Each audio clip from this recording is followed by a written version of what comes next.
গ্রাম বাংলায় তিলকে অনেকেই গরিবের পোস্ত বলে থাকেন। পুষ্টি গুণে ভরপুর এই তৈলবীজ ফসল খাদ্য, তেল, ওষুধ ও প্রসাধনী তৈরিতে ব্যবহৃত হয়। পোস্তর দাম সাধারণ মানুষের নাগালের বাইরে চলে যাওয়ায় অনেক পরিবার এখন বিকল্প হিসেবে তিলের ব্যবহার বাড়িয়েছে। গোঘাটের বিভিন্ন এলাকায় আলু তোলার পর অনেক জমিতেই তিল চাষ করা হয়। কৃষকদের দাবি, এবছর ফলন ভালো হওয়ায় আলু চাষে ক্ষতিগ্রস্ত অনেকেই কিছুটা লাভের আশা করছেন। গোঘাটের সীতানগর গ্রামের কৃষক মধুমঙ্গল রানা বলেন, তিল হলো গরিবের পোস্ত। এবছর ফলন ভালো হয়েছে, তবে আগাছার সমস্যা খুবই বেশি। একই সমস্যার কথা তুলে ধরে গোঘাটের লঙ্কাবেড়িয়া গ্রামের কৃষক নিখিল মুদি বলেন, এবছর জমিতে মুরগিঝোঁটর নামে এক ধরনের ফুল জাতীয় আগাছা প্রচুর পরিমাণে দেখা যাচ্ছে। তিল গাছের বৃদ্ধি ব্যাহত হচ্ছে এবং ফসল কাটার সময়ও সমস্যা তৈরি করছে। এ প্রসঙ্গে গোঘাট কৃষি দপ্তরের এইইও দুলাল মুদি জানান, তিল বপনের সময় বিশেষ ধরনের আগাছানাশক প্রয়োগ করতে হবে।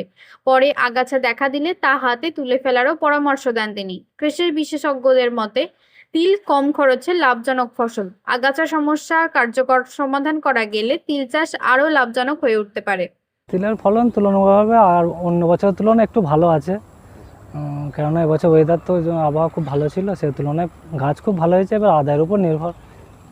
এখন পর্যন্ত যে আবহাওয়া, তাতে করে কি আদায় সম্ভব? আদায় এবার ওয়েদারের উপর নির্ভর তো, কেননা আদায় করার পর বলা যাবে কতটা কি হতে পারে। তিলের এখন দাম কীরকম চলছে জানেন? এখন 6,000 টাকা কুইন্টাল। আচ্ছা, তো আপনারা যখন তিল উঠে যাবে তখন কি ভাবছেন একটু দাম বাড়বে, একটু মনে হচ্ছে? আশা তো করা যাচ্ছে, মনে হয় হতে পারে, কেননা এবছর আলুটাতে একবারে মার খেয়েছে চাষি। তিলে যদি কিছুটা দাম পাওয়া যায় ভালো হয়। তিলেতে কীভাবে সার টার দেন, না সারের সেরকমভাবে প্রয়োজন? তিলে কিছু আমাদের এগুলো সব তো আলু জমি, কিছু সার দিতে হয়নি যদিও। আলু লগিয়েই হয়ে যায়, সেই তুলনায় খরচাটা অনেক কম হয়। খরচাটা কম। তো এই চাষটা কী কারণে মূলত করেন? এই চাষটা করে কিছুটা সংসারে খরচা টরচাও হয়, আবার এটা বিক্রি করে কিছুটা সংসার চলে, আবার এটা আমরা গরিব মানুষের পোস্ত হিসেবেও খেয়ে থাকি। তো কোন সময় এটা স্টক করে রাখেন, না এটা কোন সময় বিক্রি করবেন ভাবছেন? না, এটা আমরা বিক্রি করে দিই, কেননা আমাদের তো খুব অভাবের সংসার, কেননা এই তিল তুলে বিক্রি করে দেওয়া হয়। আচ্ছা, এই তিল গাছের মাঝে মাঝে দেখা যাচ্ছে কিছু কিছু ফুল হয়েছে, এটা কি ফুল, এটাকে কী বলে? এটা আমরাও ঠিক জানি না, অতএব একটা এটা কোনো ওষুধও পাওয়া যায়নি, কোম্পানি বার করেনি। তো এটা তুলনামূলকভাবে ক্ষতি করে প্রচুর। একটা বীজ থেকে অজস্র কোটি কোটি বীজ আছে এর মধ্যে, কেননা এগুলো ওষুধ দোকানেরা কিছু ওষুধ দিতে পারেনি এটা, আর কেটে ফেলে দেওয়া হয়, পরের বছর যদি একটু কম হয়। তিল গাছের জন্য আর কি কি ওষুধ প্রয়োজন মনে হচ্ছে? তিল গাছের ক্ষেত্রে তুলনামূলকভাবে এখন লাগানোর সময় জল হয়ে যাচ্ছে, তো সেই কারণেই সাপুনে শাকটা বেশি হচ্ছে, কিন্তু সেগুলোর কোম্পানি কিছু ওষুধ বার করতে পারেনি। নির্মূলের জন্য ওষুধ কিছু নেই? না, সামা টামা এগুলো পরিষ্কার হয়ে যায়, কিন্তু ওই ওষুধটা বার করলে কোম্পানি খুব ভালো হয়। তো এই আগাছাগুলো পরিষ্কার হলে মনে করছেন আর একটু ফলন বাড়বে? হ্যাঁ, অবশ্যই অনেক ফলন বাড়বে। আপনার নাম? নাম মধুমঙ্গল রানা, সীতানগরে বাড়ি। বাড়ি সীতানগর। দাদা, এবছরে আপনাদের তিলের ফলন কেমন হয়েছে? অন্য অন্য বছরের তুলনায় এই বছরের ফলন একটু কম হয়েছে। কেন কম হওয়ার কারণ কি? এই যে সব দেশে কি সব আগাছা চলে এসেছে, এই মাথায় ঝুটন কি ফুল গাছ, তো এটার থেকেই আমরা মানে ঠিকমতো তৈরি করতে পারছি না, কি আগাছা এসে পড়েছে। কি নাম এটা? এটা কি একটা লোটে গাছের মতন মাথায় ঝুটন শাক গাছ। আচ্ছা, এর ওষুধ নেই কিছু? না না, এর ওষুধ কিছু এখন পর্যন্ত বেরোয়নি। এমনি আপনারা যে চাষ যেগুলো হচ্ছে করেন, শুধুমাত্র কি মানে বিক্রির জন্য, নাকি না বাড়ির কোনো কাজে তো লাগে?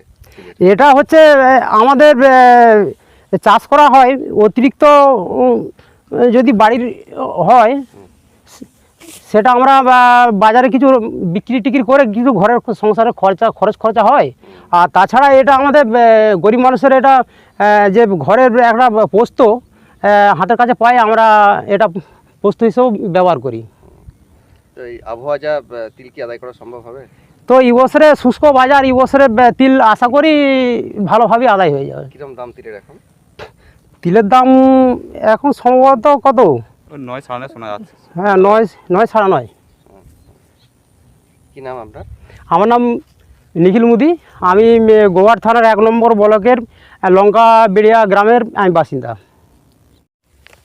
তো জানি না এই আমরা পরবর্তীকালে এই সব আমরা এই তিল চাষ করতেই পারবো না কি, কিন্তু অগাছা কোথার থেকে এসে জন্মালো, কিন্তু আগে এরকমটা ছিল না, কিন্তু আস্তে আস্তে আবার দিনের দিন বেড়েই যাচ্ছে। আর এই যে এই অগাছাগুলো তৈরি হয়েছে, দেখা যাচ্ছে যে কোনো কোম্পানি, মানে অত কোম্পানি আছে, তো তার মধ্যে দেখা যাচ্ছে যে এই কোম্পানি কোনো ওষুধ যদি মানে বার করতে পারে, সেটা আমরা কোম্পানির তরফ থেকে আমরা খুব খুশি হব। তো আমরা এই অগাছা থেকে আমরা একটু মুক্তি পাবো, এই হচ্ছে ব্যাপার। যে আগাছা হয়েছে পরের বছরও কিরকম হবে না এটা মেটে দেওয়া সম্ভব হবে? তো এই আগাছা এমনই, এটা একটা ঘাস ফুল, এ থেকে লোটে গাছের মতো, পুঙ্ক গাছে শাকের মতো যেটা বীজটা তৈরি হচ্ছে, দিনের দিন বেড়ে যাচ্ছে, কিন্তু পরবর্তীকালে মানে এ জমিতে আর চাষ করা যাবে বলে মনে হয়নি। চাষিরা তিলের চাষ করেছে, বলছে তিল গাছের মধ্যেই এক ধরনের ফুল দেখা যাচ্ছে। তো এই ফুলটা আগে থেকে নির্মূল কীভাবে করা যাবে এটা যদি বলেন। তিল চাষ করতে গেলে তো মূলত বিভিন্ন রকমের আগাছা জন্মায়। তো আগাছাদের মধ্যে যেমন সাপুনে শাক আছে, তারপরে ধানের পুঁকিয়া আছে, দুব্বা ঘাস, শ্যামা ঘাস, এই সব যেমন আছে, তার সাথে সাথে আরও একটা জিনিসের মানে আগাছার জন্ম হচ্ছে ইদানিং আমরা দেখছি তিলের ক্ষেতেতে, সেটা হচ্ছে মোরগ ফুল। এই মোরগ ফুলটার চারিত্রিক বৈশিষ্ট্য পুরো তিল গাছের মতোই। একে প্রাথমিক অবস্থায় চিনতে পারবেন না, যখন ফ্লাওয়ারিং স্টেজ আসবে তখন সেটাকে পরিষ্কারভাবে বোঝা যাবে যে এটা কী গাছ। তখন সেটাকে আলাদাভাবে দেখা যাচ্ছে যে ওর যে ফুলটা বেরোচ্ছে ওটা মোরগের ফুলের মতো।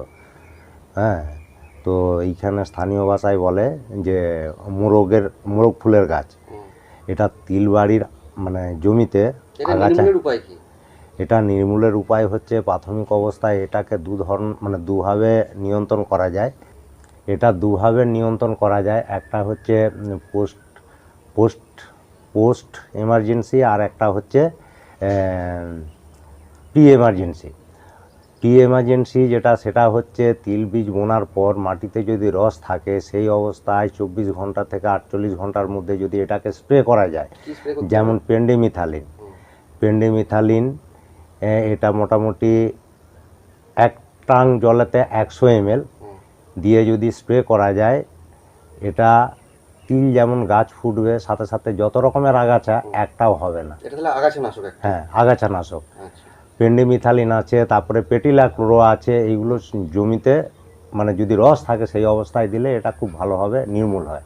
আর এছাড়াও যদি বেরিয়ে গেলে এটাকে মানে সচরাচর অন্যান্য মানে যে হার্বিসাইড আছে তাতে কিন্তু পরিষ্কার হয় না। একে হাত নিড়ানি দিয়ে পরিষ্কার করতে পারলে ভালো হয়। প্রথমেই করতে হবে, অথবা যখন ফুল আসবে, ফুল আসার পর ওইগুলোকে যান্ত্রিক উপায়ে কেটে পরিষ্কার করতে হবে। আচ্ছা, এই আগাছার যে ওষুধ যে প্রয়োগের কথা বলছেন, তখন তিল গাছের কত বয়স থাকবে যখন এই আগাছাটা ফুল আসার সময়? মোটামুটি ধরে নিতে পারেন ওই আড়াই মাসের কাছাকাছি। তিল গাছ তখন বড় হবে, সেই সময় আগাছানাশকটা দিতে হবে। একদম শুরুতে প্রথমে দিলে হবে না? না, শুরুতে প্রথমে দিলেই তো ভালো হয়, মানে তিল গাছ যখন ফোটে না। তাহলে কি সেটা বীজ ফেলার আগে না? না, বীজ ফেলার পরেতে দিতে হবে। বীজ ফেলার পরেতে দিলে এটা খুব ভালো হয়। এতে বীজের কিছু ক্ষতি হবে না? বীজের কিছু ক্ষতি হবে না। আপনার নাম, পরিচয়? আমার নাম দুলাল মুদি, এডিএ গোঘাট 1 ব্লকের এইও। ধন্যবাদ। শীততাপ নিয়ন্ত্রিত অত্যাধুনিক রেস্টুরেন্ট ময়ূখ রেস্টুরেন্ট। এখানে পাবেন চাইনিজ, পোলাও, বিরিয়ানি, তন্দুরি সহ সমস্ত রকম খাবার। এছাড়াও কাস্টমারদের সুবিধার্থে হোম ডেলিভারির বিশেষ ব্যবস্থা রয়েছে। পাশাপাশি যে কোনো অনুষ্ঠানের জন্য ভাড়া দেওয়া হয়। আমাদের ঠিকানা থানাকুল হেলান সংলগ্ন তিলক চক। Phone number 8617492616 9732162360। সেরা খাবারের স্বাদ পেতে আজই আসুন ময়ূখ রেস্টুরেন্টে।